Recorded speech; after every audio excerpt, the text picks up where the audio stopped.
మంచి సమ్మక్క సారక్క జాతర మంచిగా జరిగింది. జనాలు ఉన్నా కూడా మంచి దర్శనాలు జరిగినాయి. ఇప్పుడు ఇంటికి వచ్చినాక మళ్ళీ మనం ఎదురు పండుగ చేయాలి. నేను 2 ఆటలు కోసింది తెలిసిందే కదా. మళ్ళీ ఇంటికి వచ్చిన తర్వాత పూజ చేసుకొని ఎదురు పండుగ చేయాలన్నమాట. 2 కోళ్ళని తెచ్చినాము. ఇంకా మళ్ళీ ఒక 5 భోజనాలు పెడదామని మళ్ళీ ఇంకా ప్రిపేర్ చేస్తున్నాం. మా అక్క వచ్చింది, మా అక్క పూరీలు చేస్తుంది. ఇంకా ఇది కొద్దామని ప్రిపేర్ అవుతున్నాం గాయస్. మంచిగా అయితే పోయి వచ్చినాం. మంచి జరగాలి తల్లి, అందరు బాగుండాలి, అందరిలో మేము ఉండాలి తల్లి. సమ్మక్కకి సారక్కకి ఎదురు పండుగ. సో మమ్మీ చెప్పినట్టు మేడారం నుంచి రాగానే 2 కోళ్ళని అయితే తెచ్చేసినాం. ఎదురు పండుగ చేయాలి కాబట్టి. సో ఎదురు పండుగ మా ఇంట్లో అయితే షురు అయిపోయింది.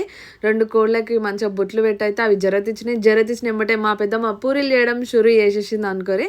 సో పూరీలు అయ్యేంబట మా తమ్ముడు అయితే ఓరియో షేక్ చేసిండు. మస్తు అంటే మస్తు ఉంది.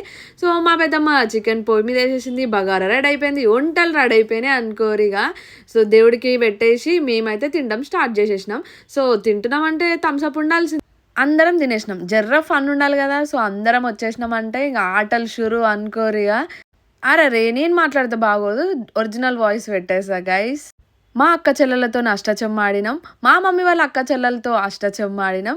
తర్వాత కార్డ్స్ ఆడుకున్నాము. ఇక ఎవరు ఓడిపోతే వాళ్ళైతే అయితే ఐస్ క్రీమ్స్ ఇవ్వాలి. ఐస్ క్రీమ్స్ కన్నా ముందు ఛాయ్ అయితే తాగేసినాం. ఛాయ్ తాగినాక ఐస్ క్రీమ్లు అయితే ఎవరు ఓడిపోతే వాళ్ళే తెప్పించినారు అనమాట. ఓడిపోయింది అమ్ములు, అత్తమ్మ తెప్పించేసింది మా కోసం ఐస్ క్రీమ్లు. సో తర్వాత కార్డ్స్ ఆడినాం. Like, share and subscribe guys. Bye bye అనుకో ఇక.